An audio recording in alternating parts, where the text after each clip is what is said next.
ఎలా ఉంది సలార్? సలార్ అయితే మామూలు లేదు. డైనోసార్ అయితే ఎంట్రీ ఇచ్చిండు, మామూలు ఎంట్రీ లేదు. అసలు గూస్ బంప్స్ వస్తాయి అసలు ప్రతి సీన్ మాత్రం. ఎలివేషన్స్ అయితే పీక్ ర్యాంప్లో ఉండే.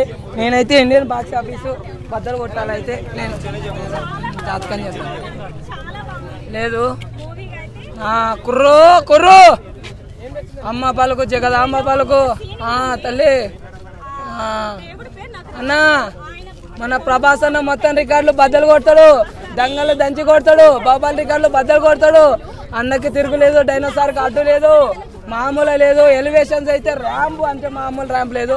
ఇంకోటి అసలుకి బ్యాక్గ్రౌండ్ మ్యూజిక్ మాత్రం ఎక్సలెంట్ ఉందని. అసలుకి సెకండ్ హాఫ్ లో ఫైట్ ఉంటుంది అబ్బా, మామూలు ఉండదు. ఫస్ట్ హాఫ్ లో కూడా అసలు ఆ ఎలివేషన్ సీన్స్ అయితే ఆ బాంబులు మొత్తం సెట్ చేసి వచ్చి ఫైట్ చేస్తాడు. అప్పుడు ఒక్కొక్కటి వెనక్కి పోతుంటారు చూడు, అవి మాత్రం ర్యాంపులు ఉండే. మామూలు సినిమా అయితే డైనోసార్ అన్నగా. సలార్ అన్న ఎవడెవో ట్రోల్ చేసిండో ఇప్పుడు ఎవరు ట్రోల్ చేయలేడు.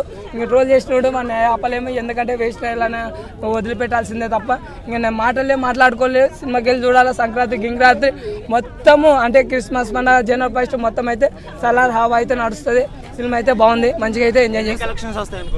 అంటే నేను 2000 కోట్లు అబౌవ్ దాటుతుంది అనుకుంటున్నాను. ఎందుకంటే బాబాల్ రికార్డ్స్ దంగల్ రికార్డ్స్ కూడా బ్రేక్ చేస్తాయి. ఎందుకంటే ఇప్పుడున్న హైప్ చూస్తే మాత్రం మామూలు హైప్ లేదు. ఎందుకంటే ఏంది అన్న అసలు 1 గంట షో కూడా ఎక్కడ దక్కనియలేదు. 4 గంటల షో ఏ షో అయినా బుక్. ఇంకోటి డబల్ రేట్లు ఉన్నా కానీ ఏమో తగ్గట్లేదు అంటే లెక్కేసుకో. ప్రభాస్ అన్న ఫ్యాన్స్ అట్లా ఉన్నారు, డయాడ్ ఫ్యాన్స్. ఎలివేషన్స్ అన్న పీక్ ర్యాంపు. కేజీఎఫ్ కూడా పనికిరాదు అంత ఎలివేషన్స్. మొత్తం ఎలివేషన్స్ అయితే బీభత్సంగా ఉన్నాయి. హీరోయిన్ క్యారెక్టర్ ఏంటంటే ఎక్కువ అంత ఏం లేదన్న. ఇంపాక్ట్ అయితే వాళ్ళ అమ్మ ఆస్తిక ఏవో కల్పనకి వస్తుంది, ఇంకా అప్పుడు దొరికిపోతుంది. తర్వాత వాళ్ళ మదర్కి ఇంపార్టెన్స్, అమ్మ మాట వినడము, ఫ్రెండ్షిప్ అసలుకి ఫ్రెండ్ కోసం చేయడము. దీంట్లో ఫస్ట్ పార్ట్లో మొత్తం ఏం చేస్తారంటే ఫ్రెండ్షిప్, వాళ్ళ ఫ్రెండ్షిప్ గురించి చూపిస్తారు. సెకండ్ పార్ట్లో వాళ్ళు ఎందుకు విడిపోయినా ఏందనేది ఉంది.